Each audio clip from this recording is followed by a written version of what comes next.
Good morning and welcome to the early August, but not quite late summer, open meeting of the Federal Communications Commission. Madam Secretary, would you please introduce our agenda this morning? Thank you, Madam Chairwoman. Good morning to you and good morning, Commissioners. For today's meeting, you will hear 3 items for your consideration. First, you will consider a notice of inquiry that would initiate a technical inquiry into how to obtain more sophisticated knowledge of real-time, non-federal spectrum usage and how the Commission could take advantage of modern capabilities for doing so in a cost-effective, accurate, scalable, and actionable manner. The notice of inquiry would explore the potential to advance the Commission's understanding of commercial spectrum usage by leveraging new data sources, methods, and technologies such as artificial intelligence and machine learning in an increasingly congested radio frequency environment.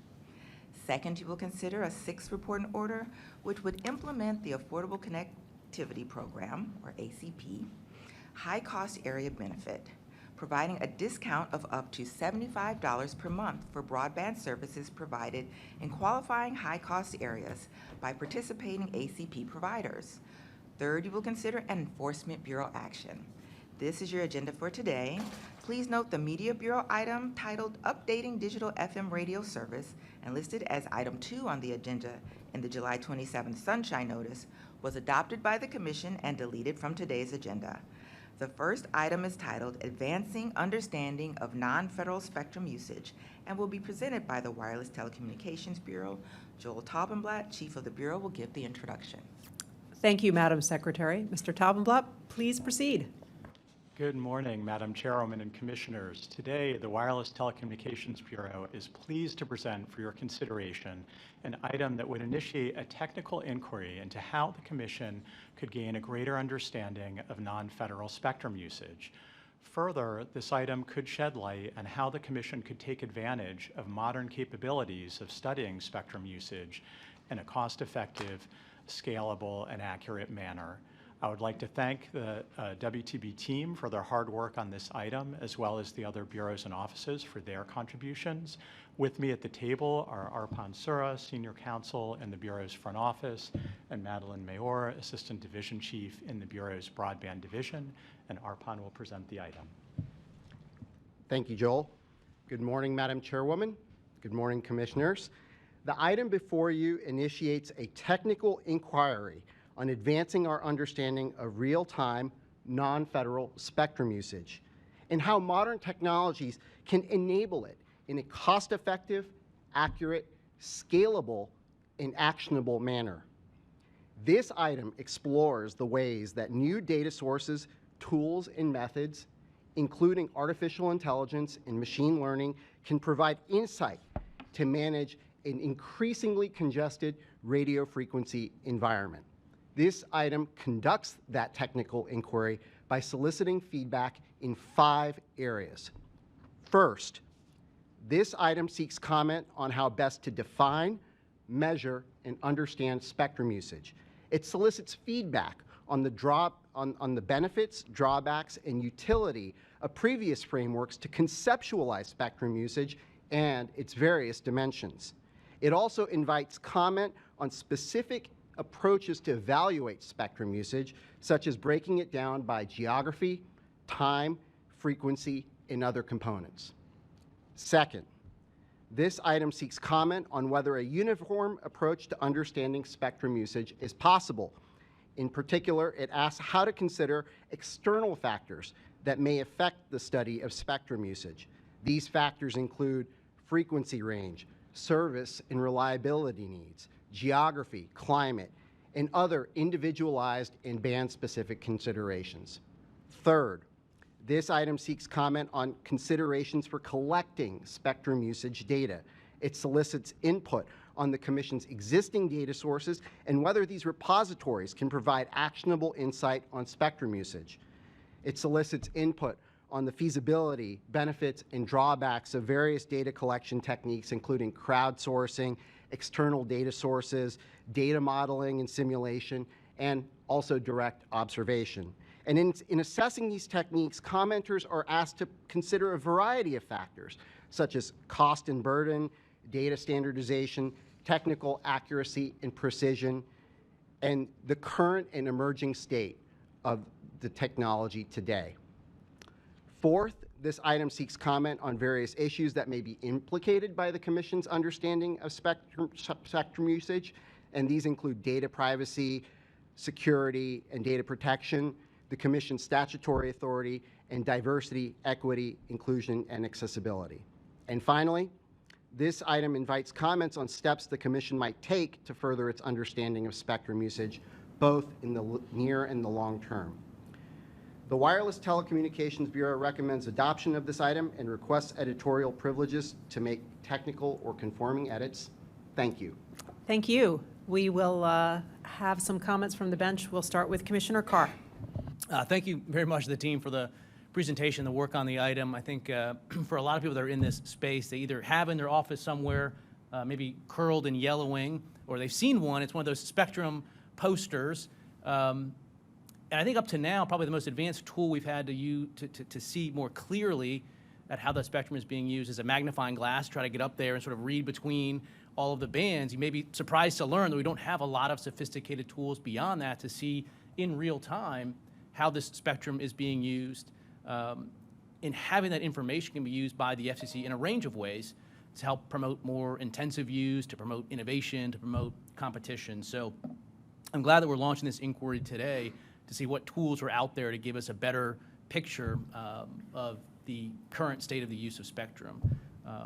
And while it's important that we squeeze more out of what we have, we also need to have more when it comes to spectrum. I think there's some relatively low-hanging fruit out there that I sort of said that we should move forward on, whether it's 2.5 gigahertz licenses or a number of other spectrum bands that I think we could move forward on in the near term. I think we should do that. At the same time, I'd be remiss if I didn't note today, while we have a number of some of the top congressional staffers in the room, to reiterate the call for Congress to reauthorize the FCC's spectrum auction authority. So I know it's August recess, Congress isn't in session, but if over the August recess you happen to find some good spectrum auction authority somewhere, we would be happy to put it to good use. But in all seriousness, I did want to welcome the various staffers that are here that work on a lot of FCC issues, and thanks to the chair for inviting them and our Office of Legislative Affairs for hosting them.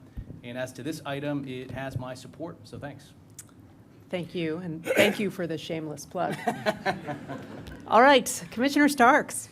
Yes, thank you, Madam Chairwoman. As many of you know, I've been a consistent advocate for enhancing data-driven decision-making here at the FCC. For example, leading up to the passage of the Broadband Data Act, I proudly championed the need to improve our mapping capabilities so that we can succeed in extending connectivity everywhere to all Americans. In addition, I've called for the periodic evaluation of FCC programming, including our initiatives focused on expanding spectrum availability, like the Enhanced Competition Incentive Program. And I also voiced concerns about the quality of data used to determine support amounts for rural hospitals and clinics, concerns that are now steering us towards new rules that do not leave rural patients behind in the age of telehealth and connected medicine. Whether we're deciding which way to go in complex proceedings or simply looking back to see what we've done and where there's room for improvement, having the right information at our fingertips can help us better serve the public, promote accountability, and where we're embracing the use of data already, we should continue to use and search for ways to enhance accuracy, reliability, completeness, as we heard here today. The important task before us is expanding spectrum access, and it is particularly ripe, I believe, for data-driven enhancements. Even though the resources is fixed and unused amounts are generally falling, all the while we know that demand continues to build. The task often seems impossible, but finding new ways to make more spectrum available is vital to our economic success, our national security as well. As it turns out, developing accurate information about how we're using spectrum today may be one of the best ways to ensure we have enough of it available for us tomorrow. and better data can help us identify those opportunities. And perhaps most importantly, these benefits propagate well beyond just the FCC's walls. Researchers across industry, academia, and government regularly query our licensing databases. And so with greater visibility into how spectrum is used, they'll be able to unlock additional opportunities for coordination, collaboration, and efficient spectrum transactions that will benefit all of us. Of course, there are longstanding and significant questions to be considered in this endeavor, but I look forward to viewing the record. This has my strong support. Thank you to the chair and the hard work of the team here. Thank you. Now we'll hear from Commissioner Simington. Thank you. The table of frequency allocations is so familiar that when I was at NTIA, I had one on my mouse pad. And at the same time, that the precision of having it on your mouse pad is obviously more symbolic or aspirational than a reality. Even with a magnifying glass, you're not going to sit down and poke around too much. What we're seeing now is an era in which communications are taking place across general media as well as across specific media. So instead of just having a model where you have a receiver, you have a transmitter, you've decided beforehand what frequency you're going to operate on, and you're relying on the specificity of frequency allocation in order to perform the service. Now we're seeing services that used to be relegated to specialized bands delivered generally over TCP/IP. This or obviously other media as well. And so in this context, it's not to say that we are going to throw out the table of frequency allocations. I think that would be very, very, very premature. But nonetheless, it's coming under a kind of pressure that we didn't have before, where we have to ask, not only did we allocate something to a particular service, but was this an allocation that is justifiable in perpetuity, or just one that was ad hoc or that obtained for the needs of the moment, but doesn't necessarily speak to the larger question of getting the most out of this public resource that's the common property of the American people. So therefore, I'm happy to approve today's notice. It's great we're getting a thoughtful investigation of current data about spectrum use and how it can be refined and updated to allow for more granular data, as this should enable the creation of policies that promote spectral efficiency. And I look forward to a really robust record that hopefully can help the FCC to find ways to obtain more granular spectrum use data through a framework that least burdens industry. So I want to thank WTV staff very much for the hard work. Thank you, commissioners. You know, right now there are so many conversations about artificial intelligence happening in Washington, and the FCC is no exception. Because last month, we held a joint workshop with the National Science Foundation to consider what AI means for communications networks. So let me put my cards on the table. I am much more hopeful about AI than pessimistic.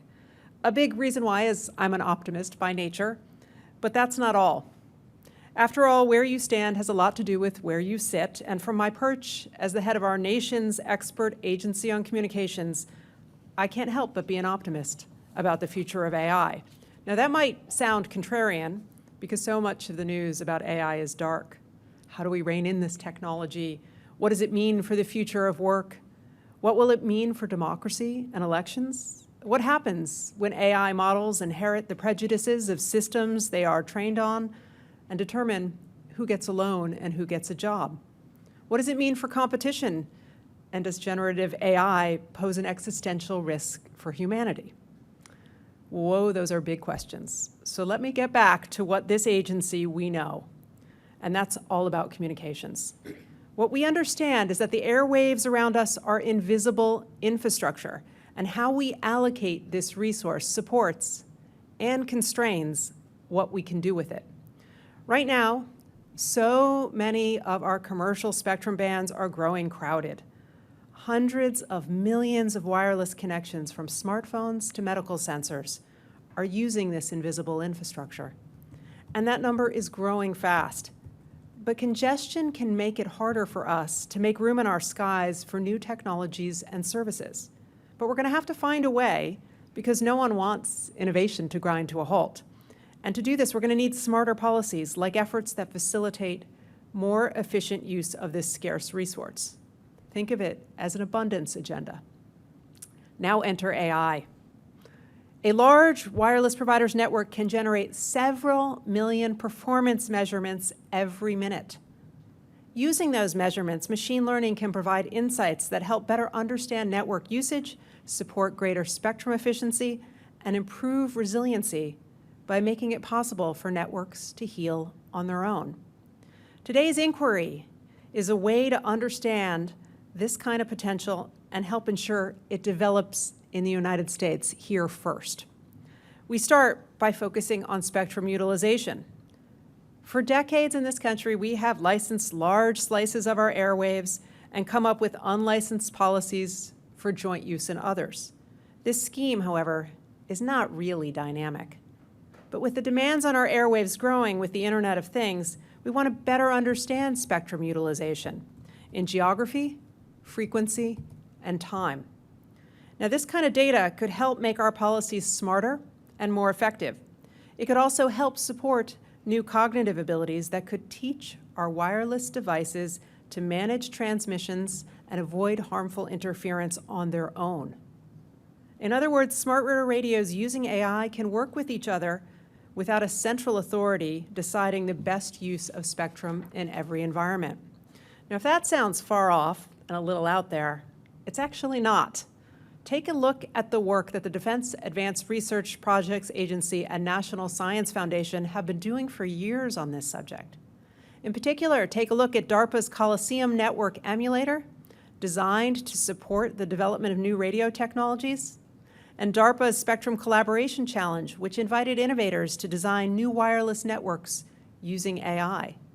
The final round of this challenge was held a few years back in Los Angeles. Teams used AI-enabled radios to go head-to-head against each other, demonstrating how machine learning can support real-time dynamic spectrum decision-making, increasing efficiency and decreasing interference. It was held in a dark auditorium in Los Angeles, but it was a really bright look at our wireless future, and I know because I was there. Now, DARPA's Coliseum Network Emulator is hosted at the moment by Northeastern University in Boston, in partnership with the National Science Foundation. And at the FCC, we've supported these efforts by establishing a special wireless innovation zones in Boston to support continued work with the emulator, and in Salt Lake City, where the National Science Foundation has set up an outdoor citywide test bed for wireless technology. But I think we can do more to increase our understanding of spectrum utilization and support the development of AI tools in wireless networks. That's what today's inquiry is all about, and I look forward to the record that develops because I believe if we do this right, we can turn spectrum scarcity into abundance. I want to thank the staff who worked on this effort, including Jack Devertreaux, Cameron Duncan, Madeline Mayer, Roger Noel, Blaise Cinto, Arpan Sura, Joel Taubenblatt, and Andrew Ware from the Wireless Telecommunications Bureau, Chris Santho, Michael Davis, Martin Doskat, Ira Keltz, Jonathan Liu, Robert Pavlak, Barbara Pavon, Ronald Rapazzi, and Sean Yun from the Office of Engineering and Technology, Deborah Broderson, William Dever, Douglas Klein, Anjali Singh, Elliot Tarloff, and Xin Yu from the Office of General Counsel, Judith Dempsey, Catherine Matraves, and Julia McHenry from the Office of Economics and Analytics, Thomas Eng, John Evanoff, David Firth, Deborah Jordan, Brian Marenko, Roberto Musadin, Renee Roland, and Rasul Safavian from the Public Safety and Homeland Security Bureau, Shannon Lipp, Jeremy Marcus, David Marks, and Michael Rhodes from the Enforcement Bureau, and Jared Carlson, Neshe Gundelsberger, Dante Ibarra, Ethan Lucarelli, Olga Madudra Fort, Roxane McElver Weber, Tom Sullivan, and Michelle Wu Bailey from the Office of International Affairs. Thank you to an awfully large team for this effort. We will now proceed to a vote on the item. Commissioner Carr? Approve. Commissioner Starks? Approve. Commissioner Simington? Approve. The chair votes aye. The item is adopted with editorial privileges as requested. Madam Secretary, will you please announce the next item on today's agenda? Madam Chairwoman and Commissioners, item 2 on your agenda is titled Affordable Connectivity Program High Cost Area Benefit and will be presented by the Wireline Competition Bureau. Trent Harkrader, Chief of the Bureau, will give the introduction. Yeah. Thanks. Thank you, Madam Secretary. Mr. Harkrader, please proceed. Good morning, Madam Chairwoman and Commissioners. This morning we present to you the Affordable Connectivity program's high-cost area benefit order for your consideration. This is an important next step in the ACP, something that we have all supported, and it also discharges congressional responsibility that was set forth in the Infrastructure and Investment Jobs Act. With me at the table to present are Jody Griffin, head of TAPD, Ben Nashed, who's in TAPD, Travis Hahn, who will present the item, and Deputy Bureau Chief Noah Stein. This item, as they all are, the result of a lot of work from a lot of people around the agency, including the Office of General Counsel, the Office of Communications Business Opportunities, the Consumer and Governmental Affairs Bureau, the Enforcement Bureau, and the Wireless Telecommunications Bureau. I'll turn it over to Travis for his presentation. Thanks. Good morning, Madam Chairwoman and Commissioners. In November 2021, Congress passed the Infrastructure Investment and Jobs Act, or Infrastructure Act, which established and funded the Commission's Affordable Connectivity Program, which expanded and modified the pandemic-era Emergency Broadband Benefit Program. Through the Affordable Connectivity Program, the Commission supports discounted broadband internet service for over 19.6 million low-income households.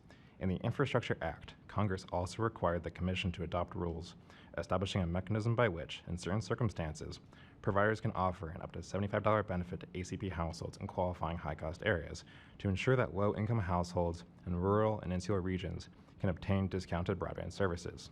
As directed by the Infrastructure Act, this high-cost area benefit is directed to eligible ACP subscribers residing in high-cost areas as designated by the National Telecommunications and Information Agency, or NTIA. Congress separately directed NTIA to determine in consultation with the Commission the high-cost areas used to determine the eligibility for this benefit. The Infrastructure Act permits ACP participating providers to offer the high-cost area benefit if the provider can demonstrate it is facing a particularized economic hardship in the relevant high-cost areas at the standard ACP benefit level. The order, if adopted, would require providers seeking to offer the high-cost area benefit to submit documentation and a supporting income statement demonstrating that the provider is operating at a loss in each high-cost area where they are seeking to offer the high-cost area benefit. The order specifies that for purposes of making this showing, providers must reasonably allocate their costs and revenues for the high-cost areas where they seek to offer the benefit. Next, the order, if adopted, would establish the submission, review, and appeal process concerning the showing of a provider's particularized economic hardship.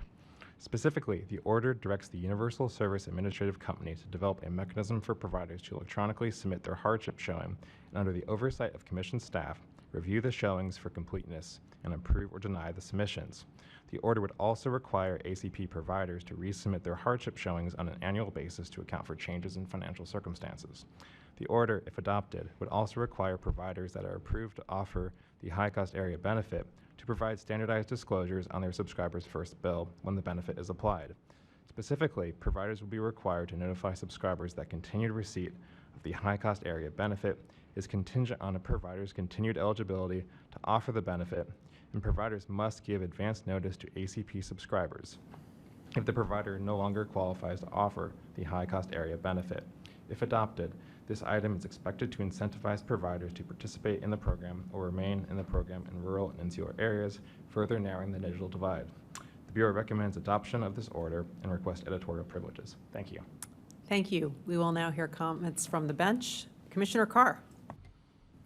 Thank you so much. I think one of the things that we see in this provision of the Infrastructure Act, as well as others, is a recognition by Congress of the real costs that come with serving high-cost parts of the country. And so I think it's incumbent on us that we sort of always keep that in mind, and including when it comes to regulatory relief on permitting and other sort of infrastructure reforms where we can do it.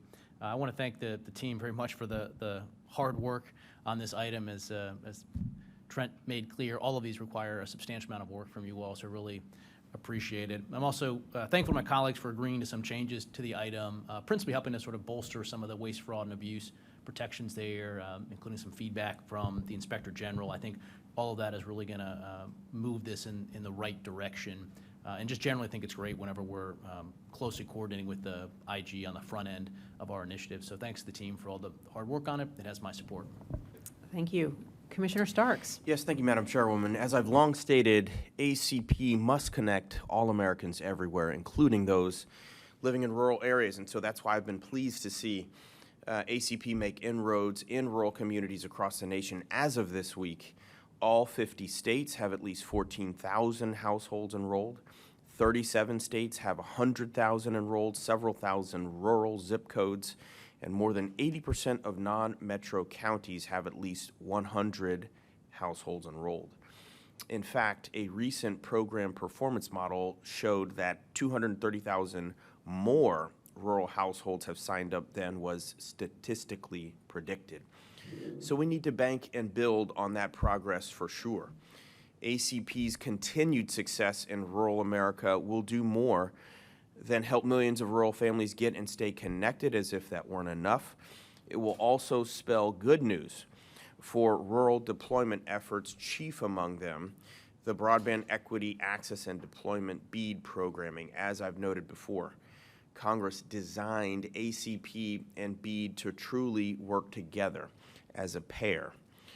By helping more users get and stay on the network, ACP reduces the size of the funding gap needed that states will have to bridge by as much as 25%, according to recent studies. And so in that way, let me be clear that ACP makes each state's BEAD allocation travel much, much further.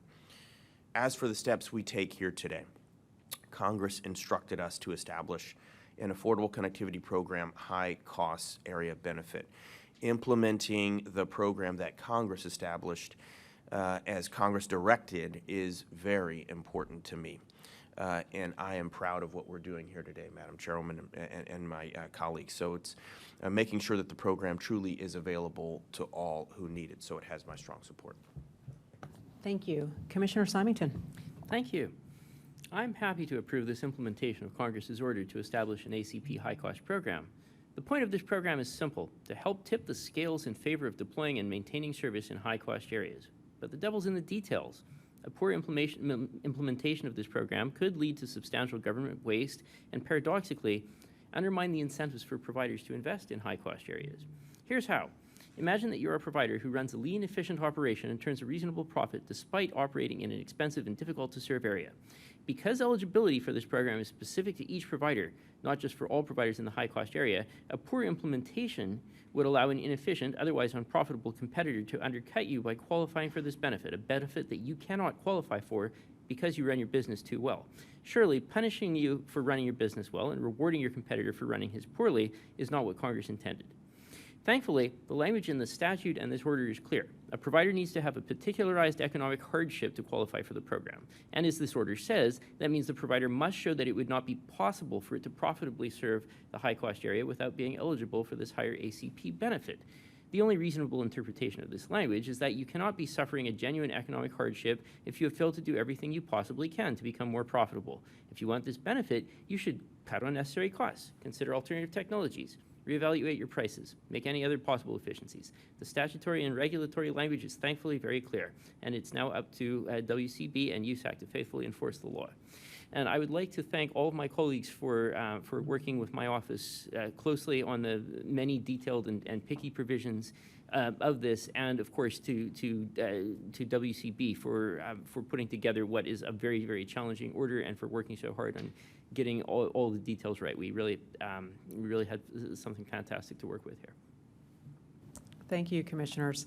Here at the FCC, we have done something big. We built the Affordable Connectivity Program.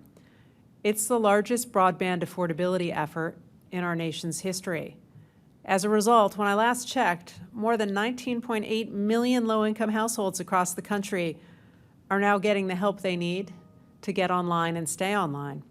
That means that over 19.8 million families have the internet access they need for work, healthcare, school, and so much more. There are ACP subscribers in every state and territory, and that includes a whole lot of rural communities.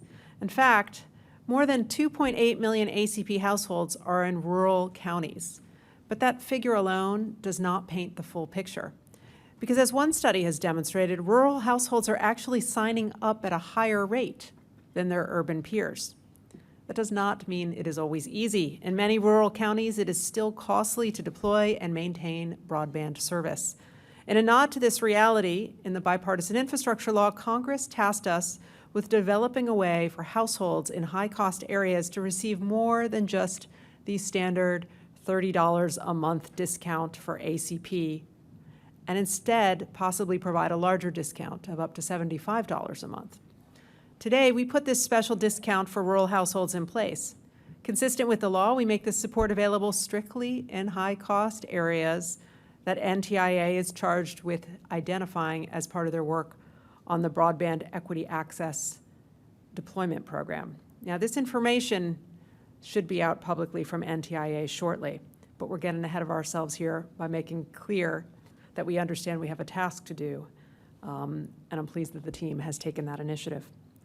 In addition, we offer it to providers only after they have demonstrated a particularized economic hardship under the law, meaning they're unable to cover the costs of maintaining the operation of their network at the lower discount level.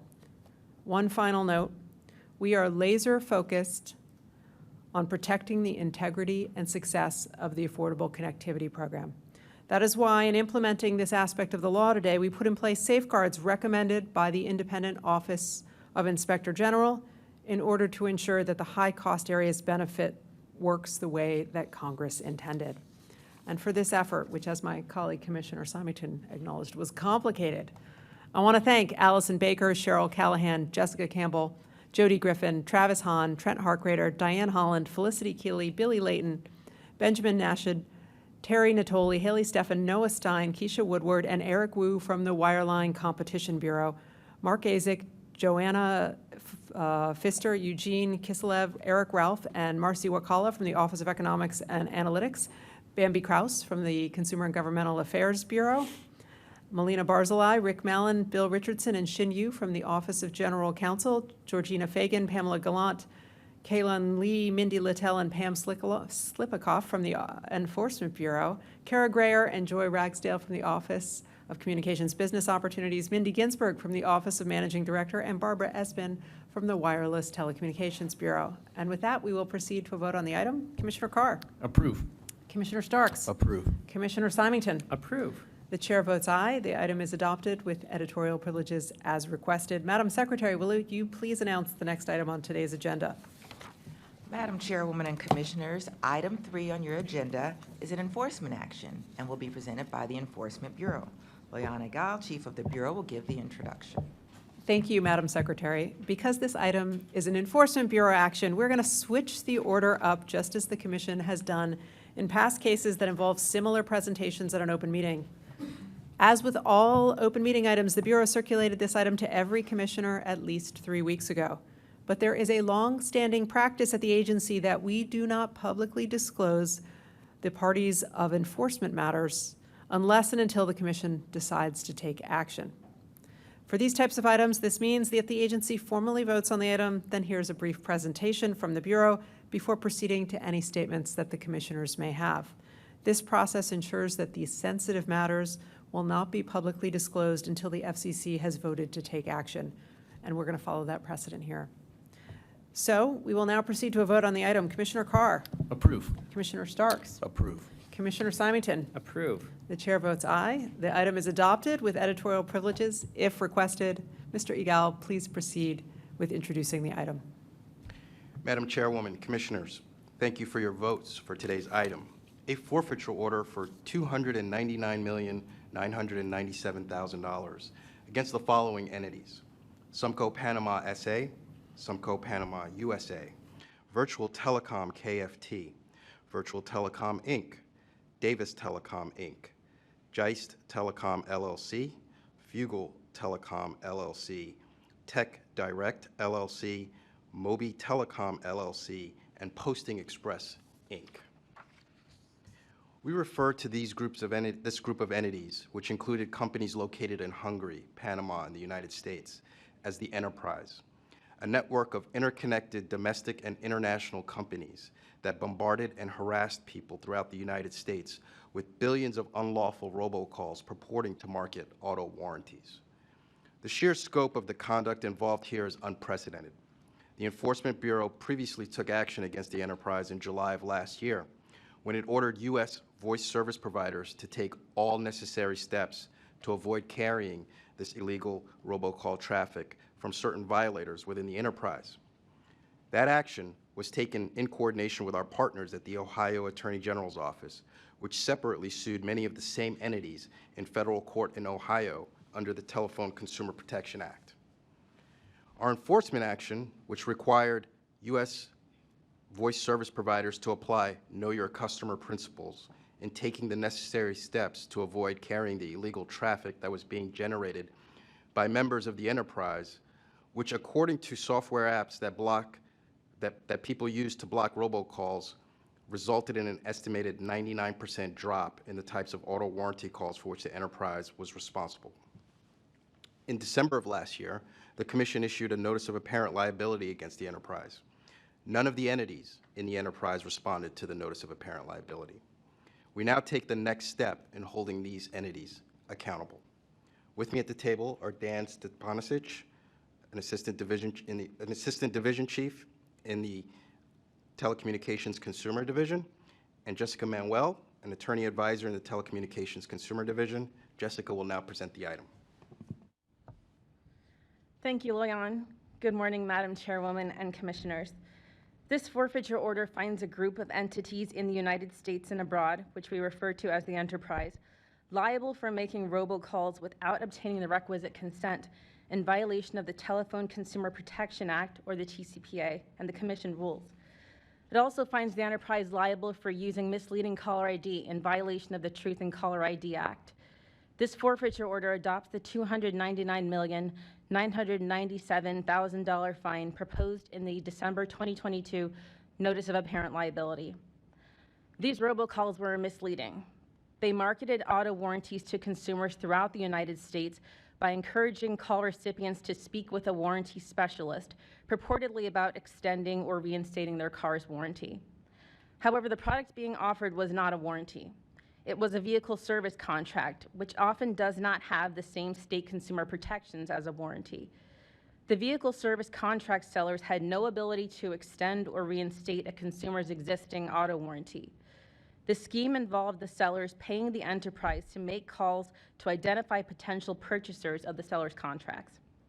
Between January 2021 and March 2021, the enterprise made more than 5 billion robocalls to more than 550 million phones. The Bureau examined 33,333 of these calls and found that they violated the TCPA. The enterprise made these calls without the requisite consent and without the requisite disclosures, such as providing identifying information and a callback number that would allow recipients to opt out of future calls. The forfeiture order also finds that the enterprise violated the Truth in Caller ID Act by unlawfully spoofing the caller ID associated with the calls. The enterprise used more than 1 million unique telephone numbers from 297 area codes as misleading caller ID to defraud, cause harm, and wrongfully obtain something of value. This forfeiture order follows the Commission's Notice of Apparent Liability issued in December 2022, an action that the Bureau took in July 2022, which directed all U.S.-based voice service providers to take immediate steps to effectively mitigate suspected illegal calls from certain members of the enterprise. Those actions had a direct and significant impact on reducing auto warranty robocalls, according to industry analytics. For these reasons and the additional details laid out in the forfeiture order, the Enforcement Bureau appreciates the Commission's adoption of this item and requests the grant of editorial privileges for conforming edits. Thank you. Thank you. We'll hear comments from the bench. Commissioner Carr. Thanks so much to the team for the work on this. I think it's a little bit ironic that after placing something like 5 billion unwanted calls, that the target of our enforcement action here did not pick up when we tried to call them. So at the end of the day, I guess they don't like unwanted calls either, and I think that more than justifies, among other things, the enforcement action that we're taking here. And 5 billion is just an unbelievable number. I mean, I think if my online calculator is right, that's something like over 15 calls for every single person in this country. I mean, just a huge, huge number. And so I'm really pleased that we are, continuing to take all reasonable actions here to crack down on this. So thanks. Commissioner Starks. Yes, thank you, Madam Chairwoman. Thank you to the team for the hard work.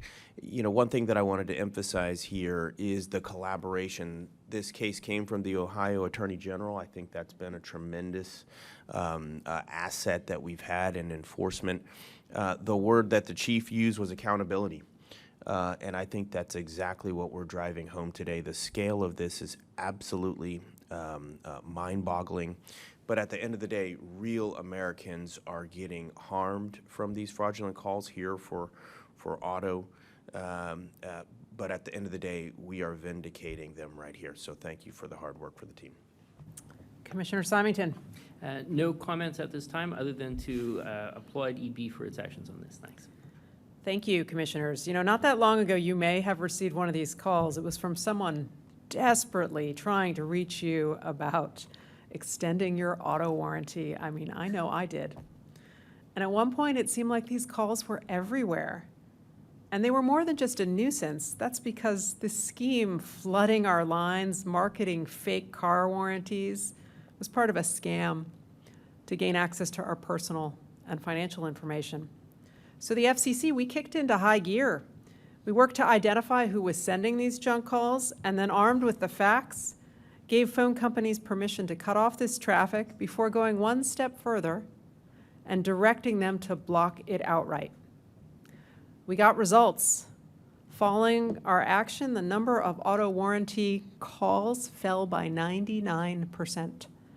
We were able to stop these illegal robocalls because we had a terrific colleague working alongside us, as Commissioner Starks noted, and that's the Ohio Attorney General's office. The forfeiture order we adopt here is a testament to our joint efforts.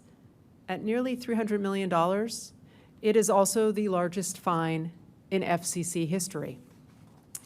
But the Ohio Attorney General is not the only authority we are working with to address fraudulent calls. We have now assigned agreements to work with attorneys general in 46 states, because today we welcome our two newest signatories, Hawaii and New Mexico. These partnerships matter. There are many more scammers out there. We know we have more work to do. But we also know that combining our understanding of networks with state experts in fraud can yield real results, and today's action is proof. So what happens next? Under the law, we will refer this forfeiture order to the Department of Justice to collect payment. I hope, however, that Congress will consider giving the FCC authority to go to court and collect these fines ourselves. In the meantime, we will keep using the tools we have to hold those behind fraudulent calling schemes accountable. In fact, just this week, the Enforcement Bureau identified another source of illegal robocalls, and we have put all phone companies on notice that they can block these calls. We know the scam artists behind these calls are relentless, but we are coming for them, and we won't stop until we get this junk off the line. Thank you to the robocall response team for this order, including Caitlin Barbas, Jessica Manuel, Daniel Stepanisic, Jane Van Benton, Christy Thompson, Victoria Randazzo, Rakesh Patel, and Loyan Igal from the Enforcement Bureau, Elizabeth Drugula, Zachary Ross, Haley Steffen, Callie Coker, and Edward Kratchmer from the Wireline Competition Bureau, Christy Thornton from the Consumer and Governmental Affairs Bureau, Ed Courig, Alan Simmons from the Office of Economics of Analytics, and Valerie Hill, Richard Mallon, Wissam Naoum, and Shin Yu from the Office of General Counsel. And with that, I will ask if any of my colleagues would like to make announcements at this time. Commissioner Carr. Well, it is coming to the near end of the summer here, and I do want to thank, if I can find it here, hang on one second, my interns for their phenomenal work over the summer. I don't know if they are here or not. Devin and Leah, are they here? Where are you guys? All right, stand up real quick to get noticed. These two have the good fortune of being, I think, the very first intern group we've had fully back in person since the pandemic, so they got the real, full experience of being an intern on the 10th floor, everything from, I think, lunches with commissioners, I think a Nats ball game we did for the interns as well, and so really enjoyed having them, and the two of them were real outstanding interns, probably some of the best that we've ever had, just really diligent, hard work, really appreciated them having the office. They pitched in a lot on a number of items, and so thank you, both of you, for all your hard work and diligence over this summer so far, and wish you all the best as you return to law school, so thanks. Commissioner Starks. Yes, thank you. I also have interns that I want to send off and say congratulations. Thank you for all the hard work. First up is Sean Harms. I don't believe we heard the names of your interns, Commissioner Carr. Yeah. No, you did. They were there. Oh, wait. Sean Harms, stand to be recognized. A rising 3L at the University of Colorado Law School. Thank you, Sean. Emma Lawrence, a rising 2L at Cornell Law School. She's driving back to Ithaca this coming Friday. Thank you, Emma, for all of your hard work. For Taylor Lawing, who has already left, she is doing on-campus interviewing for those of us in the room who remember those days many long ago. She's a rising 3L at Vanderbilt University Law School. And then Tamara Shaw, who's also already returned back to the University of California, Irvine, who was my early career diversity initiative intern as well. Thank you all. Look forward to staying in touch. Commissioner Simington. Thank you very much. I am also bidding adieu to my intern class this week. It's a bittersweet feeling because they're fantastic people and they've done good work, but they need to get on with their lives. So, so Nick and Michelle, if you wouldn't mind, just thank you. So Nick Capone will be heading back to Penn, where he's going to be receiving his JD in June 2025. And then Michelle is going to be heading back to Penn, where she's going to be finishing a little bit sooner because she's wrapping up her PPE undergrad in December of this year. So congratulations to them both. Go ahead and sit down. I'm not going to keep you standing up throughout all this, but thank you very much. Also wrapping up this week is Max Larson, who's heading back to Fordham, where he'll be graduating in May of 2025 with a BA in Political Science and Finance. Max has been mostly in person, but is remote this week. Furthermore, Alexandra Chandler and James Weich are no longer with my office because they've returned to school already. James is going to be graduating from Harvard in the law school in 2025, as is Alexandra from Georgetown Law in 2025. They've done fantastic work. I wanted to make sure to get their names on the record because we're going to be hearing a lot of them, and we expect they're all people from whom much is expected going forward. Thanks very much. Thank you. Before we adjourn, I've got one quick announcement. I want to acknowledge that Claudia Tillery is retiring after a multi-decade career at the FCC as a paralegal, most recently in the policy division of the Media Bureau. Claudia is one of the people we can thank for moving the agency's processes from manual, paper, filing systems to online systems. That is an enormous task. She was a key player in transforming how incoming complaints, petitions, and associated pleadings get filed and received by the division, and making sure that they were all in a format accessible on the internet. And for her work at this agency and commitment to digital age transparency, we wish Claudia all the best in her retirement. Madam Secretary, will you please announce the next date for the Commission's monthly agenda meeting? The next agenda meeting of the Federal Communications Commission is Thursday, September 21st, 2023. Until then, we stand adjourned.